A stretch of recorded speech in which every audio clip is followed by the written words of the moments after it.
Good morning વિદ્યાર્થી મિત્રો.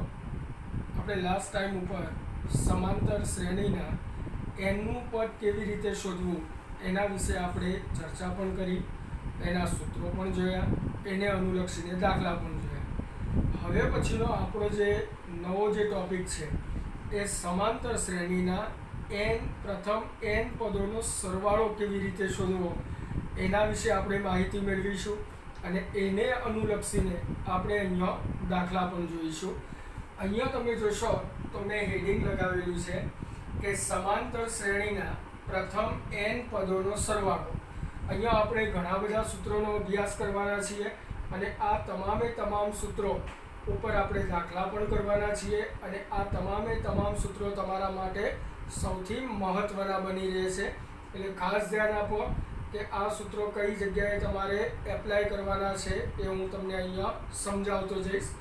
સૌ પ્રથમ તો આપણે વાત કરીએ તો સમાંતર શ્રેણીના સરવાળો જે છે એને આપણે S વડે ઇન્ડિકેટ કરીશું. તો અહીંયા મેં લખેલું છે કે જો સરવાળો S, પ્રથમ પદ આપણું A અને સામાન્ય તફાવત D અને છેલ્લું પદ, છેલ્લા પદને આપણને ખબર છે nમું પદ શોધેલું, તો એમાં છેલ્લા પદને આપણે an વડે ઇન્ડિકેટ કરતા હતા. આ an એટલે આપણું L જ કહેવાય છે. તો અહીંયા બરાબર ધ્યાન રાખો, સરવાળો આપણો S છે, પ્રથમ પદ આપણું A છે, સામાન્ય તફાવત D છે અને છેલ્લું પદ an જેને આપણે સ્મોલ l વડે આપણે ઇન્ડિકેટ કરવાના છીએ. જો આવું બનતું હોય તો પહેલું સૂત્ર, આ સૌથી આપણું મહત્વનું સૂત્ર છે.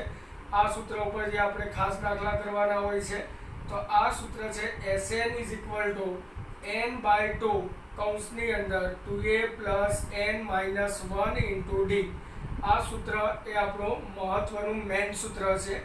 એના પછી મેં એક બીજું સૂત્ર લખેલું છે એ Sn = n/2 (a + n).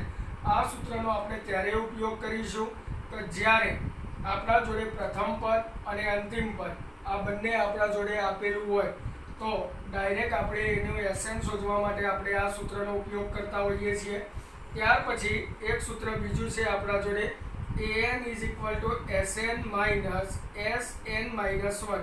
આ સૂત્રના અમુક જ દાખલા છે, 1-2 દાખલા છે, એ જ્યારે આવશે ત્યારે હું તમને સમજાવીશ કે આ સૂત્ર તમારે આ જગ્યા ઉપર આ ટાઈપનો દાખલો આવે ત્યારે તમારે આ સૂત્રનો ઉપયોગ કરવાનો છે.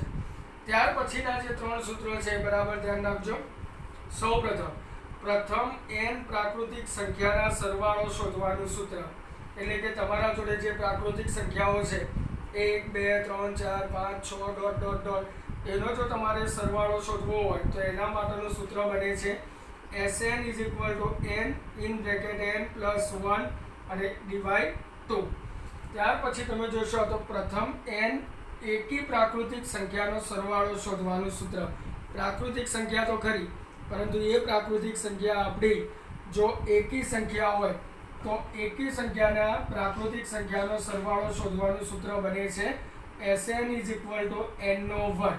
ત્યાર પછી મેં લખેલું છે કે પ્રથમ n બેકી પ્રાકૃતિક સંખ્યાના સરવાળો શોધવાનું સૂત્ર. પ્રાકૃતિક સંખ્યા ખરી, પરંતુ એ કેવી? બેકી. જો બેકી સંખ્યાઓ હોય તો Sn એટલે કે સરવાળો શોધવાનું સૂત્ર બને છે Sn = n + 1. તો આ રીતે આપણે આ જે 6 સૂત્રો છે એ આપણા સૌથી મહત્વના સૂત્રો છે. ફરીથી એક વખત તમને રિપીટ કરાવી દઉં.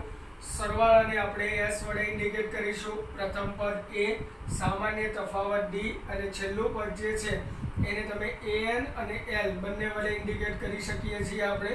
સૌ પ્રથમ આપણું સૂત્ર છે Sn = n/2 (2a + n - 1 × D). ત્યાર પછીનું બીજું સૂત્ર છે Sn = n/2 (a + n). આ સૂત્રનો આપણે ત્યારે ઉપયોગ કરીશું જ્યારે આપણા જોડે પ્રથમ પદ અને છેલ્લું પદ આપણને આપેલું હોય ત્યારે. ત્યાર પછીનું સૂત્ર છે an = Sn - Sn - 1. ત્યાર પછી આપણે જોઈએ તો પ્રથમ n પ્રાકૃતિક સંખ્યાનો જો સરવાળાનું સૂત્ર જોઈતું હોય તો આપણા જોડે બને છે Sn = n + 1/2. એ જ રીતે પ્રથમ n એકી પ્રાકૃતિક સંખ્યાના સરવાળાનું સૂત્ર જોઈતું હોય તો Sn = n² થશે અને પ્રથમ n બેકી પ્રાકૃતિક સંખ્યાના સરવાળો શોધવાનું સૂત્ર જોઈતું હોય તો Sn = n in bracket n + 1 છે. તો આ રીતે આપણે આ ટોપિકની અંદર જે સમાંતર શ્રેણીના પ્રથમ n પદોનો સરવાળો શોધવાનો છે એના માટે આ જે 6 સૂત્રો છે એ આપણા માટે સૌથી મહત્વના બની રહે છે. તો આ સૂત્ર તમને ખ્યાલ આવી ગયા હશે. તો હવે આપણે એને અનુલક્ષીને દાખલાઓ જોઈએ કે કેવી રીતે આ સૂત્રો ઉપરથી દાખલા ગણી શકાય છે.